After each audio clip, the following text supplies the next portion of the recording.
ಓಂ ಶಾಂತಿ. ಪ್ರಾರ್ಥ ಮುರುಳಿ ಬಾಪ್ತಾದ ಮಧುಬನ. ಮಧುರ ಮಕ್ಕಳೇ, ತಂದೆಯು ಜ್ಞಾನಪೂರ್ಣನಾಗಿದ್ದಾರೆ. ಅವರನ್ನು ಎಲ್ಲವನ್ನೂ ತಿಳಿದಿರುವವರೆಂದು ಹೇಳುವುದು ಉಲ್ಟಾ ಮಹಿಮೆಯಾಗಿದೆ. ತಂದೆಯು ನಿಮ್ಮನ್ನು ಪತಿತರಿಂದ ಪಾವನರನ್ನಾಗಿ ಮಾಡುವುದಕ್ಕಾಗಿಯೇ ಬರುತ್ತಾರೆ. ಪ್ರಶ್ನೆ: ತಂದೆಯ ಜೊತೆಗೆ ಎಲ್ಲರಿಗಿಂತ ಅಧಿಕ ಮಹಿಮೆ ಮತ್ಯಾರದ್ದಾಗಿದೆ ಮತ್ತು ಹೇಗೆ? ಉತ್ತರ: ತಂದೆಯ ಜೊತೆ ಭಾರತದ ಮಹಿಮೆಯೂ ಬಹಳಷ್ಟಿದೆ. ಭಾರತವೇ ಅವಿನಾಶಿ ಕಂಠವಾಗಿದೆ. ಭಾರತವೇ ಸ್ವರ್ಗವಾಗುತ್ತದೆ.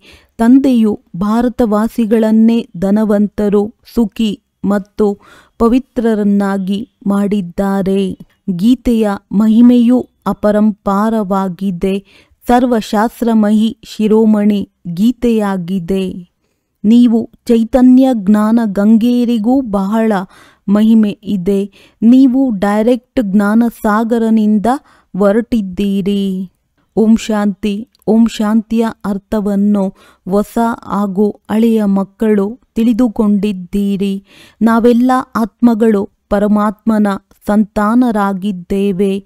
ನೀವು ಮಕ್ಕಳು ತಿಳಿದುಕೊಂಡಿರುವಿರಿ, ಪರಮಾತ್ಮನು ಶ್ರೇಷ್ಠಾತಿ ಶ್ರೇಷ್ಠ ಮತ್ತು ಎಲ್ಲರ ಪ್ರಿಯಾತಿ ಪ್ರಿಯ ಪ್ರಿಯತಮನೂ ಆಗಿದ್ದಾರೆ. ಮಕ್ಕಳಿಗೆ ಜ್ಞಾನ ಮತ್ತು ಭಕ್ತಿಯ ರಹಸ್ಯವನ್ನು ತಿಳಿಸಲಾಗಿದೆ. ಜ್ಞಾನವೆಂದರೆ ದಿನ, ಸತ್ಯಯುಗ, ತ್ರೇತಾಯುಗ. ಭಕ್ತಿ ಎಂದರೆ ರಾತ್ರಿ, ದ್ವಾಪರ, ಕಲಿಯುಗ.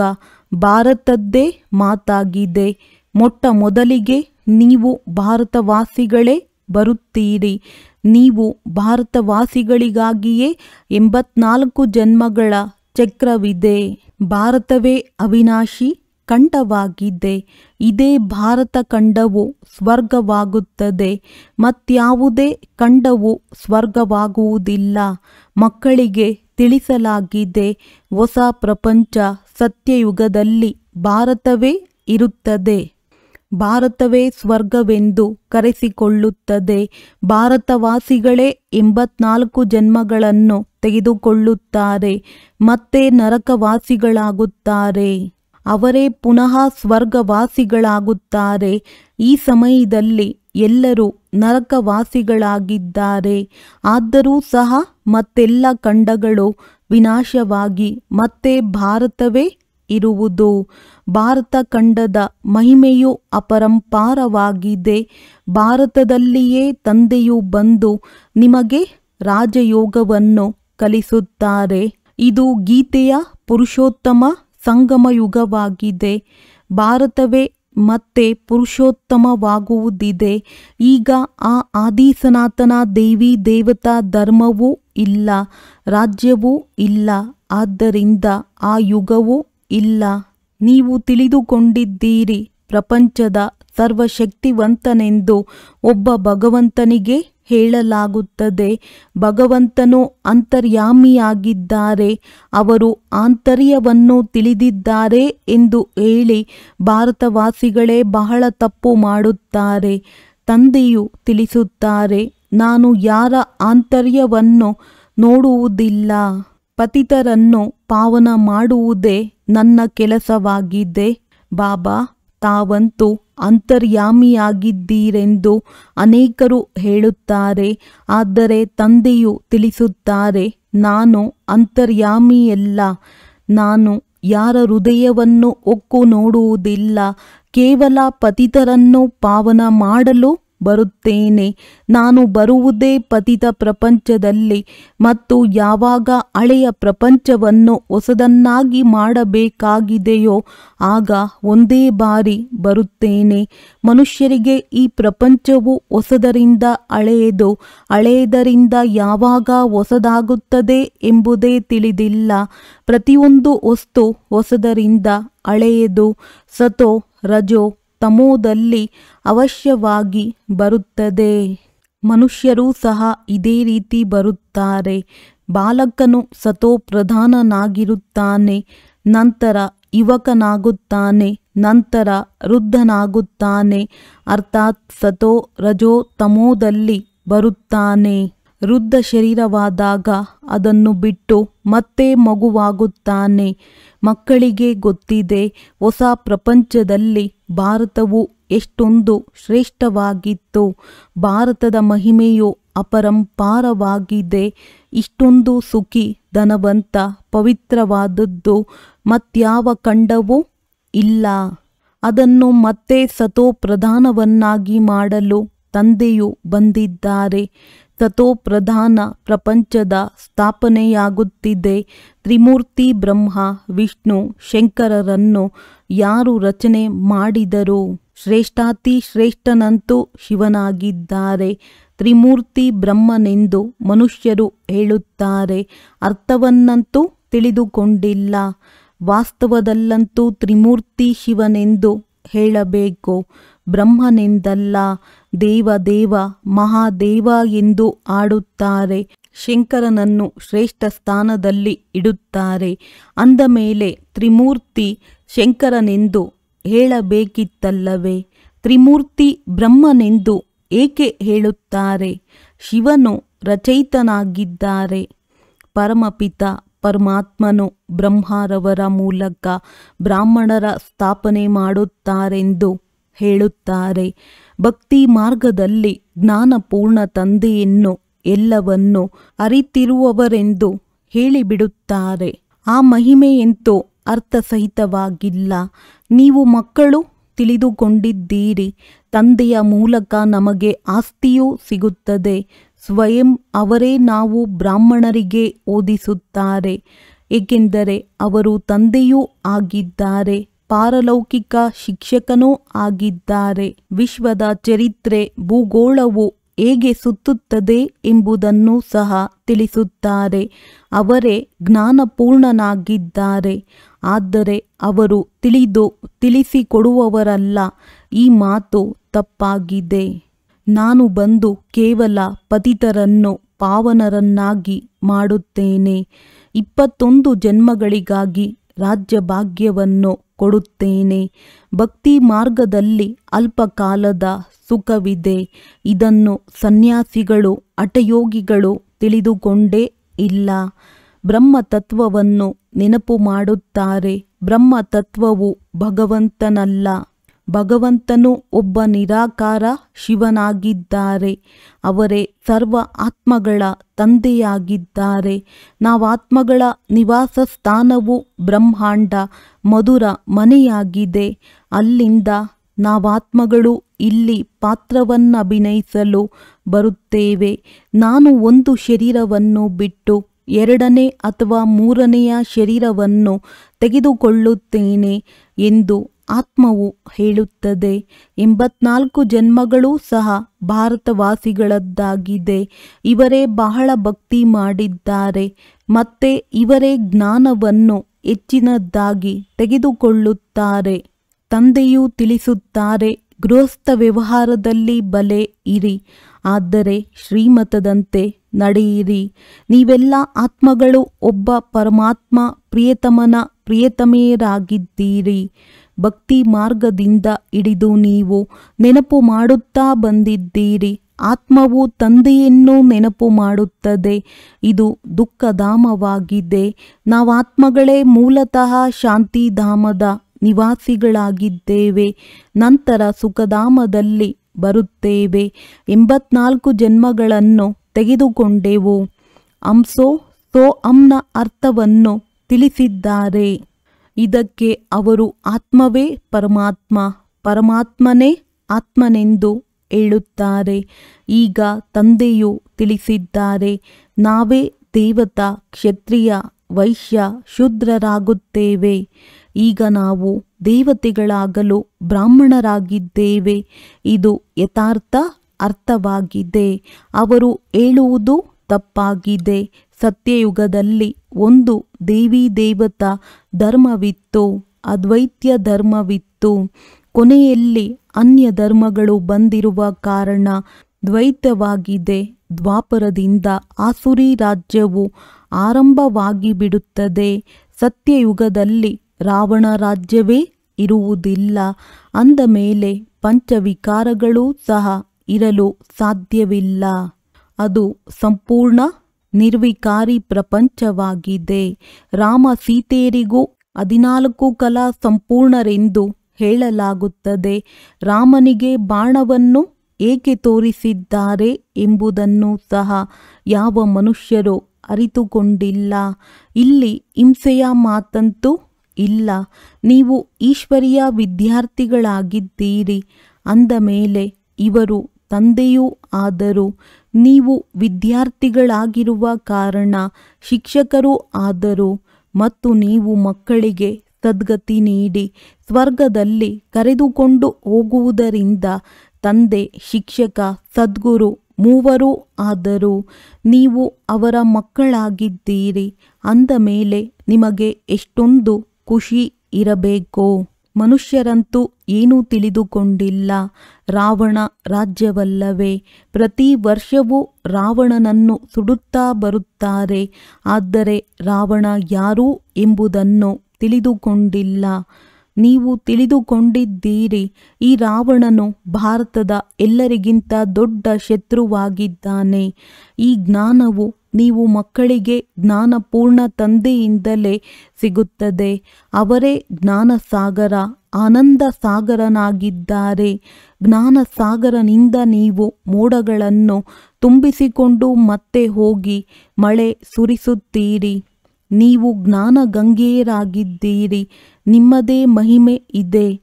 ತಂದೆಯು ತಿಳಿಸುತ್ತಾರೆ, ನಾನು ನಿಮ್ಮನ್ನು ಪಾವನರನ್ನಾಗಿ ಮಾಡಲು ಬಂದಿದ್ದೇನೆ. ಇದೊಂದು ಜನ್ಮದಲ್ಲಿ ಪವಿತ್ರರಾಗಿ ನನ್ನನ್ನು ನೆನಪು ಮಾಡಿ. ಆಗ ನೀವು ತಮೋಪ್ರಧಾನರಿಂದ ಸತೋಪ್ರಧಾನರಾಗಿ ಬಿಡುತ್ತೀರಿ. ನಾನೇ ಪತಿತ ಪಾವನನಾಗಿದ್ದೇನೆ. ಎಷ್ಟು ಸಾಧ್ಯವೋ ಅಷ್ಟು ನೆನಪನ್ನು ಹೆಚ್ಚಿಸಿಕೊಳ್ಳಿ. ಬಾಯಿಯಿಂದ ಶಿವಬಾಬಾ ಎಂದು ಹೇಳಬೇಕಾಗಿಲ್ಲ. ಹೇಗೆ ಪ್ರಿಯತಮೆಯು ಪ್ರಿಯತಮನನ್ನು ನೆನಪು ಮಾಡುತ್ತಾಳೆ. ಒಂದು ಬಾರಿ ನೋಡಿದರೆ ಸಾಕು, ಬುದ್ಧಿಯಲ್ಲಿ ಅವರದ್ದೇ ನೆನಪಿರುತ್ತದೆ. ಭಕ್ತಿ ಮಾರ್ಗದಲ್ಲಿಯೂ ಯಾರು ಯಾವ ದೇವತೆಯನ್ನು ನೆನಪು ಮಾಡುತ್ತಾರೆ, ಪೂಜೆ ಮಾಡುತ್ತಾರೆಯೋ ಅವರ ಸಾಕ್ಷಾತ್ಕಾರವಾಗಿ ಬಿಡುತ್ತದೆ. ಅದು ಅಲ್ಪ ಕಾಲಕ್ಕೆ ಮಾತ್ರ. ಭಕ್ತಿ ಮಾಡುತ್ತಾ ಕೆಳಗಿಳಿಯುತ್ತಾ ಬಂದಿದ್ದಾರೆ. ಈಗಂತೂ ಮೃತ್ಯುವು ಸನ್ಮುಖದಲ್ಲಿ ನಿಂತಿದೆ. ಅಯ್ಯೋ ಅಯ್ಯೋ, ನಂತರ ಮತ್ತೆ ಜೈ ಜೈಕಾರವಾಗುತ್ತದೆ. ಭಾರತದಲ್ಲಿಯೇ ರಕ್ತದ ನದಿಗಳು ಹರಿಯಲಿವೆ. ಜನಾಂಗೀಯ ಗಲಭೆ, ಕೋಮು ಗಲಭೆಗಳ ಚಿಹ್ನೆಗಳನ್ನು ನೋಡುತ್ತಿದ್ದೀರಿ. ತಮೋಪ್ರಧಾನರಾಗಿ ಬಿಟ್ಟಿದ್ದಾರೆ. ನೀವೀಗ ಸತೋಪ್ರಧಾನರಾಗುತ್ತಿದ್ದೀರಿ. ಯಾರು ಕಲ್ಪದ ಹಿಂದೆ ದೇವತೆಗಳಾಗಿದ್ದಾರೆಯೋ ಅವರೇ ಬಂದು ತಂದೆಯಿಂದ ಆಸ್ತಿಯನ್ನು ತೆಗೆದುಕೊಳ್ಳುತ್ತಾರೆ. ಕಡಿಮೆ ಭಕ್ತಿ ಮಾಡಿದರೆ ಸ್ವಲ್ಪವೇ ಜ್ಞಾನವನ್ನು ತೆಗೆದುಕೊಳ್ಳುತ್ತಾರೆ. ಮತ್ತೆ ಪ್ರಜೆಗಳಲ್ಲಿಯೂ ನಂಬರ್ ವಾರ್ ತೆಗೆದುಕೊಳ್ಳುತ್ತಾರೆ. ಒಳ್ಳೆಯ ಪುರುಷಾರ್ಥಿಗಳು ಶ್ರೀಮತದಂತೆ ನಡೆದು ಒಳ್ಳೆಯ ಪದವಿಯನ್ನು ಪಡೆಯುತ್ತಾರೆ. ನಡವಳಿಕೆಯೂ ಚೆನ್ನಾಗಿರಬೇಕು. ದೈವಿ ಗುಣಗಳನ್ನು ಧಾರಣೆ ಮಾಡಬೇಕಾಗಿದೆ. ಇವೇ ಮತ್ತೆ 21 ಜನ್ಮಗಳವರೆಗೆ ನಡೆಯುತ್ತದೆ. ಈಗ ಎಲ್ಲರದ್ದೂ ಆಸುರಿ ಗುಣಗಳಾಗಿವೆ. ಆಸುರಿ ಪ್ರಪಂಚ ಪತಿತ ಪ್ರಪಂಚವಲ್ಲವೇ? ನೀವು ಮಕ್ಕಳಿಗೆ ವಿಶ್ವದ ಚರಿತ್ರೆ ಭೂಗೋಳವನ್ನು ತಿಳಿಸಲಾಗಿದೆ. ಈ ಸಮಯದಲ್ಲಿ ತಂದೆಯು ತಿಳಿಸುತ್ತಾರೆ, ಮಕ್ಕಳೇ, ನೆನಪು ಮಾಡುವ ಪರಿಶ್ರಮ ಪಡಿ. ಆಗ ನೀವು ಸತ್ಯ ಚಿನ್ನವಾಗಿ ಬಿಡುತ್ತೀರಿ. ಸತ್ಯಯುಗವು ಸ್ವರ್ಣಿಮ ಯುಗವಾಗಿದೆ. ಸತ್ಯ ಚಿನ್ನವೇ ನಂತರ ತ್ರೇತಾಯುಗದಲ್ಲಿ ಬೆಳ್ಳಿಯ ಲೋಹವು ಬೆರಕೆಯಾಗುತ್ತದೆ. ಕಲೆಗಳು ಕಡಿಮೆಯಾಗುತ್ತಾ ಹೋಗುತ್ತವೆ. ಈಗಂತೂ ಯಾವುದೇ ಕಲೆ ಇಲ್ಲ. ಯಾವಾಗ ಈ ಸ್ಥಿತಿಯುಂಟಾಗುವುದೋ ಆಗ ತಂದೆಯು ಬರುತ್ತಾರೆ. ಇದು ಸಹ ನಾಟಕದಲ್ಲಿ ನಿಗದಿಯಾಗಿದೆ. ಈ ರಾವಣ ರಾಜ್ಯದಲ್ಲಿ ಎಲ್ಲರೂ ಬುದ್ಧಿಹೀನರಾಗಿ ಬಿಟ್ಟಿದ್ದಾರೆ. ಯಾರು ಬೇಹದ್ದಿನ ಪಾತ್ರಧಾರಿಗಳಾಗಿಯೂ ಸಹ ನಾಟಕದ ಆದಿ ಮಧ್ಯ ಅಂತ್ಯವನ್ನು ಅರಿತುಕೊಂಡಿಲ್ಲ. ನೀವು ಪಾತ್ರಧಾರಿಗಳಾಗಿದ್ದೀರಲ್ಲವೇ? ನಿಮಗೆ ತಿಳಿದಿದೆ, ನಾವಿಲ್ಲಿ ಪಾತ್ರವನ್ನಭಿನಯಿಸಲು ಬಂದಿದ್ದೇವೆ. ಆದರೆ ಪಾತ್ರಧಾರಿಗಳಾಗಿಯೂ ತಿಳಿದುಕೊಂಡಿಲ್ಲ. ಆದ್ದರಿಂದಲೇ ಬೇಅದ್ದಿನ ತಂದೆಯು ನೀವು ಎಷ್ಟೊಂದು ಬುದ್ಧಿಹೀನರಾಗಿ ಬಿಟ್ಟಿದ್ದೀರಿ ಎಂದು ಹೇಳುತ್ತಾರಲ್ಲವೇ. ಈಗ ನಾನು ಬುದ್ಧಿವಂತರು ವಜ್ರ ಸಮಾನರನ್ನಾಗಿ ಮಾಡುತ್ತೇನೆ. ಮತ್ತೆ ರಾವಣನು ಕವಡೆಯ ಸಮಾನರನ್ನಾಗಿ ಮಾಡಿಬಿಡುತ್ತಾನೆ. ನಾನೇ ಬಂದು ಎಲ್ಲರನ್ನೂ ಜೊತೆ ಕರೆದುಕೊಂಡು ಹೋಗುತ್ತೇನೆ. ಮತ್ತೆ ಈ ಪತಿತ ಪ್ರಪಂಚವು ವಿನಾಶವಾಗುತ್ತದೆ. ಎಲ್ಲರನ್ನೂ ಸೊಳ್ಳೆಗಳ ಉಪಾಧಿಯಲ್ಲಿ ಕರೆದುಕೊಂಡು ಹೋಗುತ್ತೇನೆ. ಲಕ್ಷ್ಯವು ನಿಮ್ಮ ಸನ್ಮುಖದಲ್ಲಿದೆ. ಅವರಂತೆ ನೀವೀಗ ಆಗಬೇಕಾಗಿದೆ. ಆಗಲೇ ನೀವು ಸ್ವರ್ಗವಾಸಿಗಳಾಗುವಿರಿ. ನೀವು ಬ್ರಹ್ಮ ಕುಮಾರ ಕುಮಾರಿಯರು ಈ ಪುರುಷಾರ್ಥವನ್ನು ಮಾಡುತ್ತಿದ್ದೀರಿ. ಮನುಷ್ಯರ ಬುದ್ಧಿಯು ತಮೋಪ್ರಧಾನರಾಗಿರುವ ಕಾರಣ ಅವರು ತಿಳಿದುಕೊಳ್ಳುವುದೇ ಇಲ್ಲ. ಇಷ್ಟೊಂದು ಮಂದಿ ಬ್ರಹ್ಮ ಕುಮಾರ ಕುಮಾರಿಯರು ಇರುವರೆಂದರೆ ಅವಶ್ಯವಾಗಿ ಪ್ರಜಾಪಿತ ಬ್ರಹ್ಮನೂ ಇರಬೇಕಲ್ಲವೇ. ಬ್ರಾಹ್ಮಣರು ಶಿಕೆಯ ಸಮಾನವಾಗಿದ್ದಾರೆ. ಬ್ರಾಹ್ಮಣರು ನಂತರ ದೇವತಾ, ಕ್ಷತ್ರಿಯ, ವೈಶ್ಯ, ಶೂದ್ರ ಚಿತ್ರಗಳಲ್ಲಿ ಬ್ರಾಹ್ಮಣರು ಮತ್ತು ಶಿವನನ್ನು ಮರೆಮಾಡಿಬಿಟ್ಟಿದ್ದಾರೆ. ನೀವು ಬ್ರಾಹ್ಮಣರು ಈಗ ಭಾರತವನ್ನು ಸ್ವರ್ಗವನ್ನಾಗಿ ಮಾಡುತ್ತಿದ್ದೀರಿ. ಒಳ್ಳೆಯದು. ಮಧುರಾತಿ ಮಧುರ ಅಗಲಿ ಹೋಗಿ ಮರಳಿ ಸಿಕ್ಕಿದ ಮಕ್ಕಳ ಪ್ರತಿ ಮಾತ್ಪಿತಾ ಬಾಪ್ದಾದಾರವರ ನೆನಪು, ಪ್ರೀತಿ ಹಾಗೂ ಸುಪ್ರಭಾತ. ಆತ್ಮೀಯ ಮಕ್ಕಳಿಗೆ ಆತ್ಮೀಯ ತಂದೆಯ ನಮಸ್ತೆ. ಧಾರಣೆಗಾಗಿ ಮುಖ್ಯ ಸಾರ. ಶ್ರೇಷ್ಠ ಪದವಿಗಾಗಿ ಶ್ರೀಮತದಂತೆ ನಡೆದು ಒಳ್ಳೆಯ ಗುಣಗಳನ್ನು ಧಾರಣೆ ಮಾಡಬೇಕಾಗಿದೆ. ಸತ್ಯ ಪ್ರಿಯತಮೆಯರಾಗಿ ಒಬ್ಬ ಪ್ರಿಯತಮನನ್ನೇ ನೆನಪು ಮಾಡಬೇಕಾಗಿದೆ. ಎಷ್ಟು ಸಾಧ್ಯವೋ ಅಷ್ಟು ನೆನಪಿನ ಅಭ್ಯಾಸವನ್ನು ಹೆಚ್ಚಿಸಿಕೊಳ್ಳುತ್ತಾ ಹೋಗಬೇಕು. ವರದಾನ. ನಿಮಿತ್ತತನದ ಸ್ಮೃತಿಯಿಂದ ಮಾಯೆಯ ಗೇಟ್ ಬಂದ್ ಮಾಡುವಂತಹ ಡಬಲ್ ಲೈಟ್ ಭವ. ಯಾರು ಸದಾ ತಮ್ಮನ್ನು ನಿಮಿತ್ತ ಎಂದು ತಿಳಿದು ನಡೆಯುತ್ತಾರೆ ಅವರಿಗೆ ಡಬಲ್ ಲೈಟ್ ಸ್ಥಿತಿಯ ಅನುಭವ ಸ್ವತಃವಾಗಿ ಆಗುತ್ತದೆ. ಮಾಡಿಸುವಂತವರು ಮಾಡಿಸುತ್ತಿದ್ದಾರೆ. ನಾನು ನಿಮಿತ್ತನಾಗಿದ್ದೇನೆ. ಇದೇ ಸ್ಮೃತಿಯಿಂದ ಸಫಲತೆಯಾಗುತ್ತದೆ. ನನ್ನತನ ಬಂದಿತೋ ಅರ್ಥಾತ್ ಮಾಯೆಯ ಗೇಟ್ ತೆರೆಯಿತೋ. ನಿಮಿತ್ತ ಎಂದು ತಿಳಿಯುವುದೋ ಅರ್ಥಾತ್ ಮಾಯೆಯ ಗೇಟ್ ಬಂದ್ ಆಯಿತೋ. ಅಂದರೆ ನಿಮಿತ್ತ ಎಂದು ತಿಳಿಯುವುದರಿಂದ ಮಾಯಾಜೀತ್ ಕೂಡ ಆಗುವಿರಿ ಮತ್ತು ಡಬಲ್ ಲೈಟ್ ಸಹ ಆಗಿಬಿಡುವಿರಿ. ಜೊತೆಯಲ್ಲಿ ಸಫಲತೆ ಕೂಡ ಅವಶ್ಯವಾಗಿ ಸಿಗುತ್ತದೆ. ಇದೇ ಸ್ಮೃತಿ ನಂಬರ್ 1 ಸ್ಥಾನ ಪಡೆಯಲು ಆಧಾರವಾಗಿ ಬಿಡುತ್ತದೆ. ಸ್ಲೋಗನ್. ತ್ರಿಕಾಲದರ್ಶಿಯಾಗಿ ಪ್ರತಿಯೊಂದು ಕರ್ಮ ಮಾಡಿದಾಗ ಸಫಲತಾ ಸಹಜವಾಗಿ ಸಿಗುತ್ತಿರುತ್ತದೆ. ಮಾತೇಶ್ವರಿಜಿಯವರ ಮಹಾವಾಕ್ಯ. ಮನುಷ್ಯಾತ್ಮ ತನ್ನ ಪೂರ್ತಿ ಸಂಪಾದನೆಯ ಅನುಸಾರ ಭವಿಷ್ಯ ಪ್ರಾರಬ್ಧ ಭೋಗಿಸುತ್ತದೆ. ನೋಡಿ, ಬಹಳ ಮನುಷ್ಯರು ಹೀಗೆ ತಿಳಿಯುತ್ತಾರೆ. ನಮ್ಮ ಪೂರ್ವ ಜನ್ಮಗಳ ಒಳ್ಳೆಯ ಸಂಪಾದನೆಯಿಂದ ಈಗ ಈ ಜ್ಞಾನ ಪ್ರಾಪ್ತಿಯಾಗಿದೆ. ಆದರೆ ಇಂತಹ ಮಾತು ಇಲ್ಲವೇ ಇಲ್ಲ. ಪೂರ್ವ ಜನ್ಮದ ಒಳ್ಳೆಯ ಫಲವಾಗಿದೆ. ಇದನ್ನಂತೂ ನಾವು ತಿಳಿದಿದ್ದೇವೆ. ಕಲ್ಪದ ಚಕ್ರ ತಿರುಗುತ್ತಲೇ ಇರುತ್ತದೆ. ಸತೋ ರಜೋ ತಮೋ ಬದಲಾವಣೆಯಾಗುತ್ತಾ ಇರುತ್ತದೆ.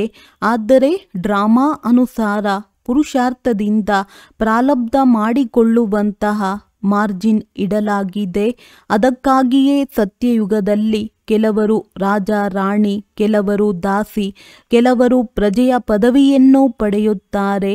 ಆದ್ದರಿಂದ ಇದೇ ಪುರುಷಾರ್ಥದ ಸಿದ್ಧಿ ಇದೆ. ಅಲ್ಲಿ ದ್ವೇಷ, ಈರ್ಷೆ ಇರುವುದಿಲ್ಲ. ಅಲ್ಲಿ ಪ್ರಜೆಗಳೂ ಸಹ ಸುಖಿಯಾಗಿರುತ್ತಾರೆ.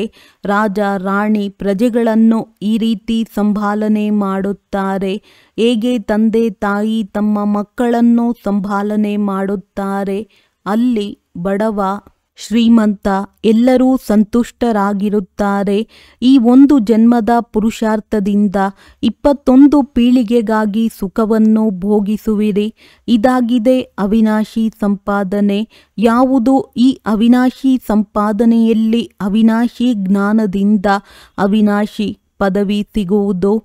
ಈಗ ನಾವು ಸತ್ಯಯುಗಿ ಪ್ರಪಂಚಕ್ಕೆ ಹೋಗುತ್ತಿದ್ದೇವೆ. ಇದು ವ್ಯಾವಹಾರಿಕ ಆಟ ನಡೆಯುತ್ತಿದೆ. ಇಲ್ಲಿ ಯಾವುದೇ ಚೂ ಮಂತ್ರದ ಮಾತಿಲ್ಲ. ಗುರುಮತ, ಶಾಸ್ತ್ರಮತ ಯಾವುದೂ ಪರಮಾತ್ಮನ ಮತ ಅಲ್ಲ. ಪರಮಾತ್ಮ ಹೇಳುತ್ತಾರೆ, ಮಕ್ಕಳೇ, ಈ ಗುರುಮತ, ಶಾಸ್ತ್ರಮತ ಯಾವುದೂ ನನ್ನ ಮತ ಅಲ್ಲ.